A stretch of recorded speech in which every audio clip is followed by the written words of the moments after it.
चलिए रुक कर लेते हैं सुपरफास्ट खबरों की तरफ। अगरतला में भाजपा अध्यक्ष जेपी नड्डा ने कहा कि डबल इंजन की सरकार ने त्रिपुरा की तकदीर और तस्वीर को बदल दिया है। रैली में नड्डा ने कहा कि त्रिपुरा विकास के पथ पर आगे बढ़ चुका है और अब ये नहीं रुकेगा। उन्होंने पूछा कि 9 साल पहले भारत कैसा था। आए दिन भ्रष्टाचार हुआ करते थे, लेकिन पिछले 9 साल में ये आकांक्षाओं का भारत बन गया है। उन्होंने कहा कि भारत अब दुनिया में खुद को स्थापित करते हुए मजबूत राष्ट्र दिखता है। आम आदमी पार्टी को महंगाई का एक और झटका लगा है। अमूल दूध की कीमतों में बड़ा इजाफा हुआ है और Gujarat cooperative milk marketing federation limited ने जानकारी दी कि अमूल ने हर तरह की पाउच वाली दूध की कीमतों में 3 रुपए प्रति लीटर की बढ़ोतरी की है। दूध की नई कीमतें 3 फरवरी से लागू होंगी और इससे पहले जब मदर डेयरी ने दिसंबर में दूध की कीमतों में इजाफा किया था, तब अमूल ने कहा था कि उसकी ऐसी कोई योजना नहीं है। कंपनी के बयान के मुताबिक अब अमूल ताजा आधा लीटर दूध 27 रुपए लीटर मिलेगा, जबकि इसके 1 लीटर पैकेट की कीमत 54 रुपए होगी। अमूल गोल्ड यानी फुल क्रीम दूध का आधा किलो का पैकेट अब 33 रुपए का मिलेगा, जबकि इसके 1 लीटर के लिए 66 रुपए देने होंगे। और इसके अलावा अमूल गाय के दूध को यानी अमूल काव मिल्क की आधा लीटर की कीमत 28 रुपए होगी, जबकि इसके 1 लीटर के लिए 56 रुपए देने होंगे। अमूल A2 बफेलो मिल्क आधा लीटर की कीमत 35 रुपए होगी, जबकि 1 लीटर के लिए 70 रुपए देने होंगे। आपको बता दें कि इससे पहले दिसंबर महीने में दुग्ध विक्रेता मदर डेयरी ने दिल्ली एनसीआर इलाके में बेचे जाने वाले अपने दूध के दाम 2 रुपए प्रति लीटर बढ़ाए थे। मदर डेयरी ने पिछले साल 5वीं बार दूध के दाम बढ़ाए हैं और उसके साथ ही इस साल इसके दूध के दाम 9 रुपए प्रति लीटर तक बढ़ चुके हैं। मदर डेयरी दिल्ली एवं आसपास के इलाकों में रोजाना 30 लाख लीटर से अधिक दूध की बिक्री करती है। हरियाणा के गुरुग्राम में दिल्ली के Sultanpuri Kanjhawala hit and run case जैसी एक घटना सामने आई है। गुरुग्राम पुलिस ने गुरुवार को बताया कि एक व्यक्ति को अपनी तेज रफ्तार कार से एक मोटरसाइकिल को 3 किलोमीटर से अधिक दूरी तक घसीटने के आरोप में गिरफ्तार किया गया है। पुलिस ने बताया कि कार ने पहले सड़क किनारे खड़ी मोटरसाइकिल को टक्कर मारी और जब दोपहिया वाहन उसके नीचे फंस गया तो तेज रफ्तार वाहन उसे अपने साथ करीब 3 किलोमीटर तक घसीटता ले गया। मोटरसाइकिल मालिक बाउंसर का काम करता है। उसने पुलिस को बताया कि घटना रात करीब 11:30 बजे हुई, जब वो ड्यूटी से घर लौट रहा था। बाउंसर मोनू ने कहा कि वो सड़क किनारे अपनी मोटरसाइकिल खड़ी करके पास में ही खड़ा था, तभी कार ने उनके दोपहिया वाहन को टक्कर मार दी। टक्कर के बाद कार के नीचे बाइक फंस गई। कार चालक उसे घसीटते हुए अपने साथ ले गया। बाइक मालिक मोनू ने कहा कि वो इस हिट एंड रन केस में बाल बाल बच गया। उसकी बाइक बुरी तरह क्षतिग्रस्त हो गई। गुरुग्राम सेक्टर 65 में मोटरसाइकिल को घसीटते होंडा सिटी कार का एक वीडियो भी सोशल मीडिया पर खूब वायरल हो रहा है।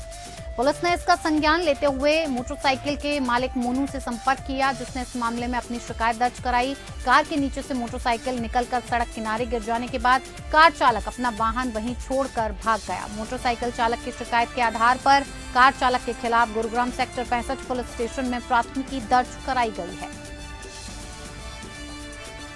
हिंडनबर्ग रिसर्च की रिपोर्ट आने के बाद से अडानी समूह की लगातार मुश्किलें बढ़ती जा रही हैं और गौतम अडानी अमीरों की लिस्ट में लगातार नीचे खिसकते जा रहे हैं। साल 2023 गौतम अडानी के लिए काफी खराब साबित हो रहा है। अडानी ग्रुप के शेयरों में भी लगातार गिरावट आ रही है।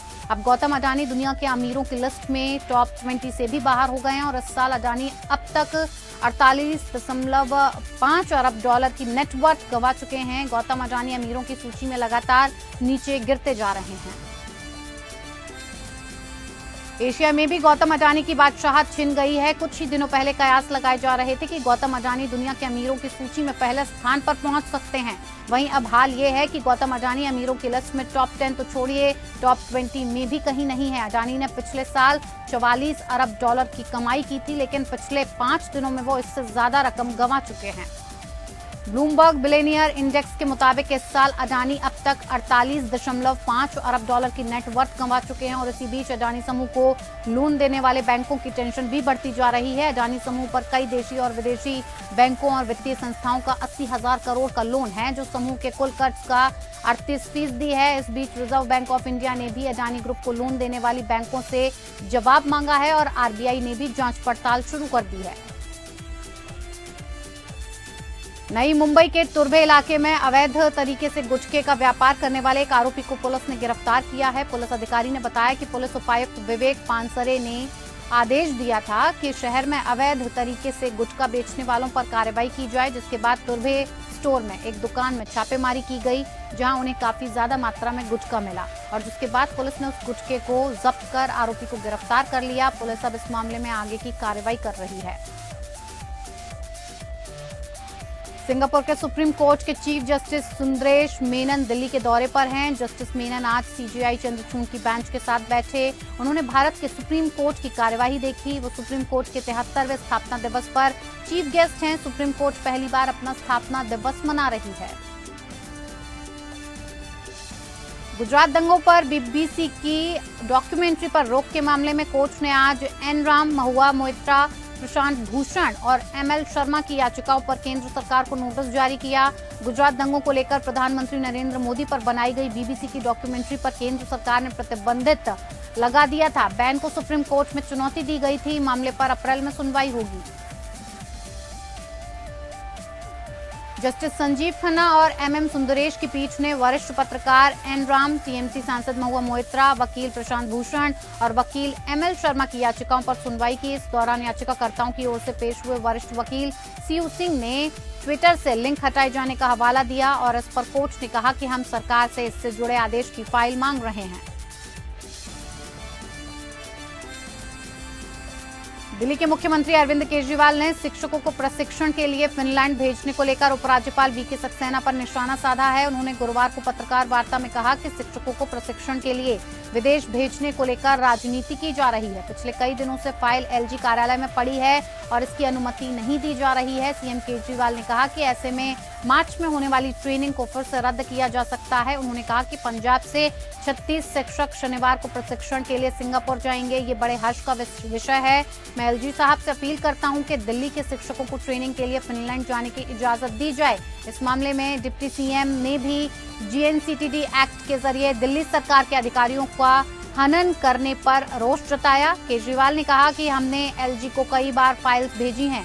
फाइल 15 दिन से लंबित हैं, लेकिन एलजी इसे भेजना नहीं चाहते। राज्यों में राज्यपाल के पास फाइल नहीं जाती। दिल्ली में भी 2018 में सुप्रीम कोर्ट ने फैसला दिया था कि कोई फाइल उपराज्यपाल के पास नहीं जाएगी, लेकिन अब दिल्ली की हर फाइल पहले उपराज्यपाल के पास जा रही है और वो इसे रोक रहे हैं। उन्होंने ये भी कहा कि वो संविधान के खिलाफ काम कर रहे हैं। हम इसके लिए सुप्रीम कोर्ट भी गए हैं, उस पर फैसला आना अभी बाकी है।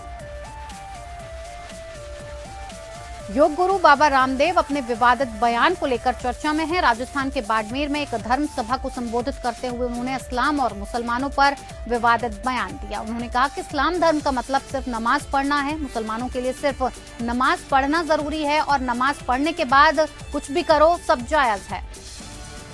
रामदेव ने आगे ये भी कहा कि दिन में 5 बार नमाज पढ़ो फिर सब जायज होता है। अपने बयान पर सफाई देते हुए बाबा रामदेव ने कहा, मैं किसी की आलोचना नहीं कर रहा, लेकिन लोग उसी चक्कर में पड़े हैं। कोई कहता है कि पूरी दुनिया को इस्लाम में तब्दील कर देंगे, लेकिन तब्दील करने का कोई एजेंडा उनके पास नहीं है।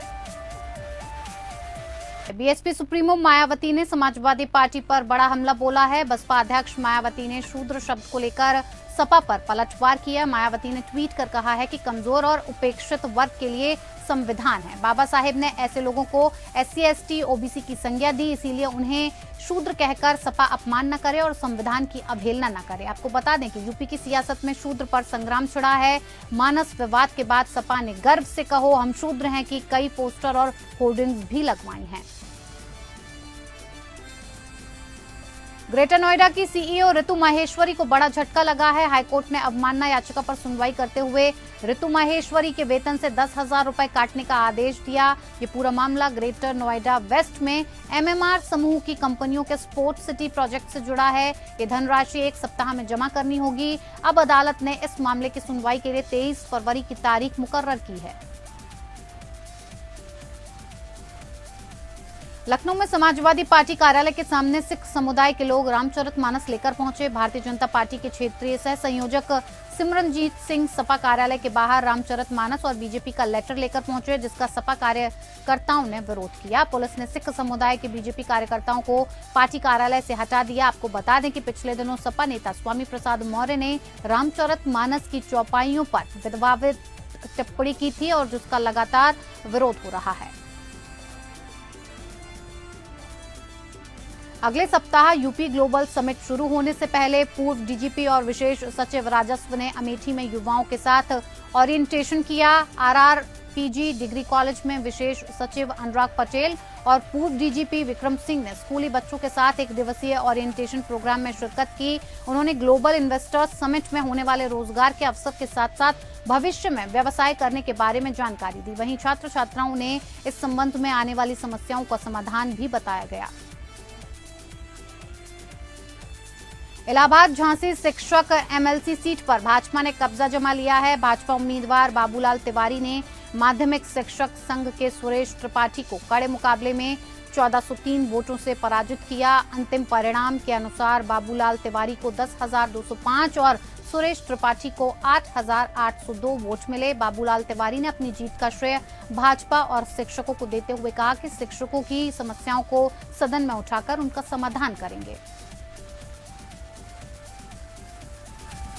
फर्रुखाबाद सदर तहसील बार एसोसिएशन के चुनाव शांतिपूर्ण संपन्न हो गए। लगातार 5वीं बार अतर सिंह कटियार ने अध्यक्ष पद पर जीत हासिल की। वहीं उपाध्यक्ष पद पर योगेश चंद्र दीक्षित और सचिव के लिए अतुल मिश्रा को चुना गया। और इस बार एसोसिएशन के चुनाव बड़े ही दिलचस्प रहे क्योंकि बहुत कम वोटों के अंतर से विजेताओं ने जीत हासिल की। और इस बार एसोसिएशन के चुनाव में लगभग 99% मतदान हुआ है। निर्वाचन प्रक्रिया वरिष्ठ अधिवक्ताओं की एल्डर्स कमेटी की देखरेख में संपन्न हुआ। वहीं अतर सिंह कटियार की जीत के बाद समर्थकों ने जमकर जश्न मनाया।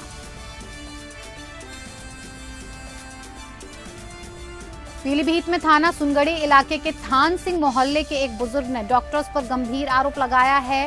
बुजुर्ग ने बताया कि नवंबर में आंखों से कम दिखाई देने पर आयुष्मान कार्ड के तहत एक निजी अस्पताल में मोतियाबिंद का ऑपरेशन कराया था। ऑपरेशन के बाद से बुजुर्ग को आंखों से दिखाई देना बंद हो गया। वहीं बुजुर्ग मरीज लगातार डॉक्टरों के चक्कर लगा रहा है। पीड़ित ने इसकी लिखित शिकायत सीएमओ से भी की है। पीलीभीत के माधोटांडा थाना क्षेत्र में नाबालिग छात्र के साथ दुष्कर्म का मामला सामने आया, जहां पर आरोपी ने छात्रों के अश्लील वीडियो और फोटो सोशल मीडिया पर वायरल कर दिए। पीड़ित छात्रा ने बताया कि युवक उसे काफी दिनों से परेशान कर रहा था। परिजनों की तहरीर पर पुलिस ने मामला दर्ज कर जांच शुरू कर दी है। कानपुर पुलिस ने पिछले दिनों हुई सफाई कर्मचारी की हत्या का खुलासा कर दिया है। प्रेस कॉन्फ्रेंस के दौरान एडीसीपी लखन यादव ने बताया कि सफाई कर्मचारी भैया लाल का अक्सर अपने साथी आकाश के साथ नशेबाजी को लेकर विवाद होता रहता था और जिसके बाद आरोपी आकाश ने बेरहमी से भैया लाल की ईंट से कुचलकर हत्या कर दी और शव को जंगल की झाड़ियों में फेंक दिया। सूचना मिलने के बाद पुलिस डॉग स्क्वाड के साथ घटनास्थल पर पहुंची, जहां से फील्ड यूनिट ने कई अहम सबूत जमा किए और जिसके बाद पुलिस ने आकाश को गिरफ्तार किया।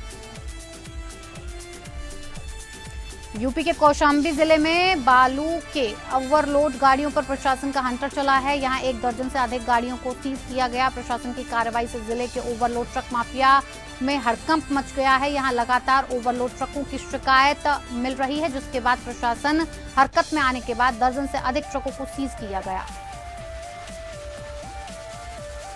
संभल में छापामारी करने गई बिजली विभाग की टीम पर जानलेवा हमला हुआ है। यहां ग्रामीणों ने दौड़ा कर बिजली विभाग के कर्मचारियों को घायल कर दिया। बिजली चोरी पर लगाम लगाने के लिए ये टीम छापेमारी करने जा रही थी। हमले में 4 लोग घायल हो गए। गोंडा में बीते दिनों थाना उमरी बेगमगंज क्षेत्र के सिसई मेथिया चौराहे के पास गोली लगने से हुई एक युवक की मौत के मामले में पुलिस ने बड़ा खुलासा किया। पुलिस ने जानकारी देते हुए कहा कि युवक की मौत गोली लगने से नहीं हुई थी। पुलिस के मुताबिक पोस्टमार्टम रिपोर्ट की माने तो आरोपी ने धारदार हथियार और पेचकस से युवक की हत्या की थी। बिजनौर में शादी समारोह में विवाद के बाद हत्या का मामला सामने आया है। यहां एक शादी समारोह में डीजे पर नाचने को लेकर एक ही गांव के 2 गुट आपस में भिड़ गए, जिन्हें मौके पर ही समझा बुझाकर शांत कराया गया था। लेकिन कार्यक्रम के बाद घर लौट रहे 2 युवकों में फिर से झगड़ा हो गया, जिसके बाद नीतू ने देवेंद्र के सर पर भारी चीज मारकर उसे घायल कर दिया। घायल देवेंद्र की मेरठ के अस्पताल ले जाते वक्त रास्ते में ही मृत्यु हो गई। अमरोहा के गजरौला में डिवाइडर से टकराकर कार दुर्घटना का शिकार हो गई। स्थानीय लोगों ने कार सवार 4 लोगों को निकालकर बाहर, चारों कार सवार नशे में धुत थे। गजरौला के बस्ती इलाके की ये पूरी घटना है।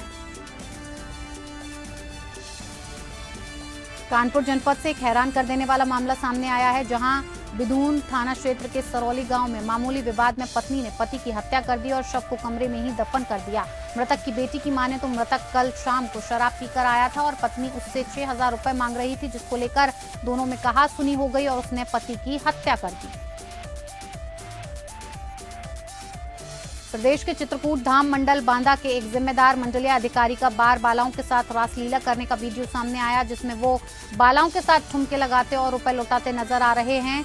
जानकारी के मुताबिक वीडियो 20 दिन पुराना है। बताया जा रहा है कि मंडलीय अधिकारी अपने ठेकेदार मित्र के बच्चे के 12वीं के कार्यक्रम में गए थे, जहां साहब बार बालाओं की खूबसूरती के आगे सारी मर्यादाएं भूल गए और खुद भी उनके साथ रास करने लगे।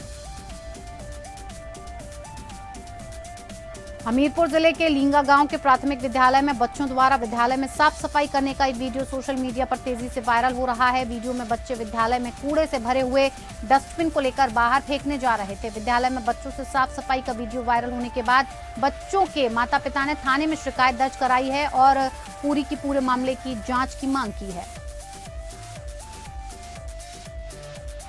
बिजनौर में भीषण सड़क हादसा हुआ है। यहां धामपुर के नगीना चौराहे पर अनियंत्रित डंपर ने सड़क किनारे खड़ी कार को जोरदार टक्कर मार दी। टक्कर इतनी भयानक थी कि डंपर कार को काफी दूर तक घसीटता ले गया। कार में बैठे लोग गंभीर रूप से घायल हो गए, जिन्हें इलाज के लिए निजी अस्पताल में भर्ती कराया गया है। कानपुर के पनकी थाना में एक पान मसाला फैक्ट्री में संदिग्ध परिस्थितियों में आग लग गई। देखते ही देखते आग ने विकराल रूप ले लिया। आनन फानन में इस घटना की सूचना दमकल विभाग को दी गई। शहर के तमाम फायर स्टेशन पे मौके पर पहुंची दमकल की आधा दर्जन गाड़ियों ने कड़ी मशक्कत के बाद आग पर काबू पाया। औरैया में दिन दहाड़े युवती के अपहरण से हड़कंप मच गया। तमंचे के बल पर युवती का दिन दहाड़े अपहरण हुआ। वहीं तेज रफ्तार बोलेरो पलट गई। गाड़ी पलटने पर ग्रामीणों ने एक अपहरणकर्ता को पकड़ लिया। वहीं बदमाशों ने अपहरण करते समय युवती की बड़ी बहन को गंभीर रूप से घायल कर दिया था। घायलों को इलाज के लिए अस्पताल में भर्ती कराया गया है। देश के साथ साथ उत्तराखंड में कैंसर के मरीजों की तादाद बढ़ने लगी है, जिसे लेकर जानकारों का कहना है कि दून अस्पताल के वरिष्ठ कैंसर रोग विशेषज्ञ डॉक्टर दौलत सिंह की माने तो उत्तराखंड में लगातार कैंसर के मरीजों की संख्या में इजाफा हो रहा है, जिसका वो एक कारण मानते हैं कि दूर-दराज क्षेत्रों में सुविधाएं न होने से कैंसर के मरीजों की तादाद बढ़ती जा रही है। हरिद्वार में साधु संतों ने यूपी सिंचाई विभाग के खिलाफ मोर्चा खोल दिया है। 3 दिन पहले बैरागी कैंप में यूपी सिंचाई विभाग के द्वारा अतिक्रमण की गई कार्रवाई पर साधु संतों में नाराजगी है, जिसके चलते बैरागी कैंप में बड़ी संख्या में जमा हुए साधु संतों ने यूपी सिंचाई विभाग के खिलाफ नारेबाजी की और इसका विरोध जताया। हरिद्वार के एक निजी अस्पताल में महिला की मौत को लेकर परिजनों ने जमकर हंगामा काटा है और अस्पताल प्रशासन पर बड़ा आरोप लगाया है। मृतका के परिजनों ने का कहना है कि अस्पताल प्रशासन ने इलाज में लापरवाही बरती है, जिसके चलते महिला की मौत हो गई। पीड़ित पति की माने तो मृतका 6 सप्ताह की गर्भवती भी थी और उससे अस्पताल प्रबंधन ने 7 लाख रुपए लिए, जिसके बाद भी इलाज ठीक तरीके से नहीं किया।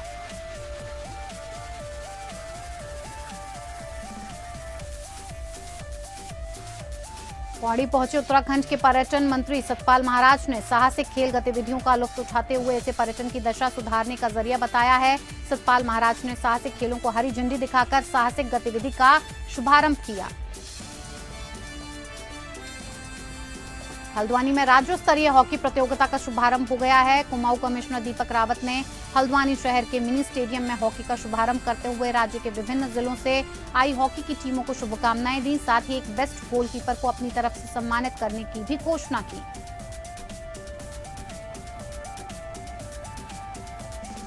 चलिए, सुपरफास्ट खबरों में मेरे साथ फिलहाल इतना ही। मुझे दीजिए इजाजत। नमस्कार।